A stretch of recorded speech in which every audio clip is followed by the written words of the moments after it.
It is the Monday after WrestleMania, and you know what happened on Sunday last night at around 11:22 p.m. Cody Rhodes finished his story. Finally, Roman Reigns is defeated after 1,316 days. Michael Cole said it 1,000 times. It kept adding up. He is defeated. Cody Rhodes defeated Roman Reigns and avenged his loss from last year's WrestleMania and did it at this year's WrestleMania in the main event. And what a main event. But first, I want to talk about WrestleMania as a whole. This WrestleMania was great, whether it's from the celebrity appearances. The only thing that was bad was the walking infomercial of the damn barricade. That was terrible. But everything else was amazing, whether it was the appearances, the Legends appearance of Bubba Ray Dudley, or Snoop Dogg on commentary, or just random shenanigans happening. And then there was actual wrestling. Sami Zayn, Gunther wrestling, Bayley, Io Sky wrestling, even Logan Paul. That was a good match. It was wrestling. WrestleMania has just been a names, I think. Not the last couple of years. 39 was good.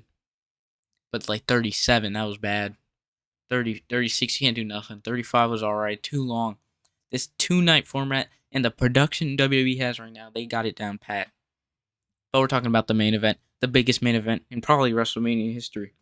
And to start, all you marks complaining about The Rock coming back to WWE and being involved in this main event, I hope you're eating your words. After this main event of both nights, they were both amazing. Now, 40 minutes on what night one was maybe unnecessary, but it didn't even feel like 40 minutes. It felt like an amazing WrestleMania main event. You had the Bloodline teaming up The Rock and Roman Reigns to take down people trying to take them down. Cody Rhodes and Seth Rollins. Someone that has been trying to take down the Bloodline forever. Two people that have been trying to take down the Bloodline forever. And they couldn't get the job done. Leaving the question, will Cody finish his story with every single odd stacked against him? You could tell that's what they were going for leading up to this. But it ended up being incredible. And the Bloodline won in night two, stacking up the odds. The Rock also left us, more importantly, wanting more, which hopefully he will be doing more with WWE because his stuff is amazing right now. Cody versus Roman Bloodline Rules Night 2 felt like a season finale of a show running for more than 2 years. From even Cody's time in AEW, you can go back even more. It felt like everything captivated in this main event. It felt like it was a season finale ending, and now we're going on to a new season with new storylines, completely new. From the bottom of the card all the way up to the main event with Cody. They told the story the first half of the match. Battling back and forth, hitting each other with each other's finishing moves, going through the barricade. Then all hell broke loose after Jimmy Uso gave Cody Rhodes that super kick. That just sparked everything. Jimmy Uso gave Cody Rhodes that super kick. Tried to help Roman Reigns. And here comes Jey Uso making his way to the ring. Jimmy and Jey, they meet each other in the aisleway. And then Jey Uso out of nowhere, I can only imagine what the people in the stadium were thinking, just yeeted Jimmy Uso with a spear into two tables on the side of the ramp. The ramp's like 40 feet high. That was incredible. That was crazy. Then Solo came out, hit him with the spike, the same spike combo that ended Cody Rhodes' dreams and hopes of finishing the story last year. Cody Rhodes kicked out. Here comes John Cena. John Cena attitude adjustment to both of them. Then the final boss finally decided to come out slowly but surely with all the aura oozing off of him.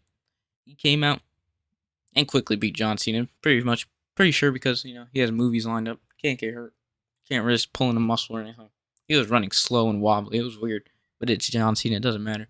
The Rock, then the Shield music played. This was the weirdest one. Everybody thought maybe John Moxley was coming out for a second. You could tell. But we didn't get to even see Seth Rollins. He just got Superman punched out of nowhere by Roman Reigns. I felt like that was pretty useless. But they needed to incorporate Seth Rollins in this main event somehow. And that was the best way. You didn't want to hear, oh. You didn't want to hear all that. You want to hear the Shield. The best connection to Roman Reigns as possible to tell that story. Then The Rock's in the middle of the ring looking at Mama Rhodes. The Undertaker. The Undertaker came out and chokeslammed The Rock and vanished. And The Rock also vanished, but he wasn't really vanished.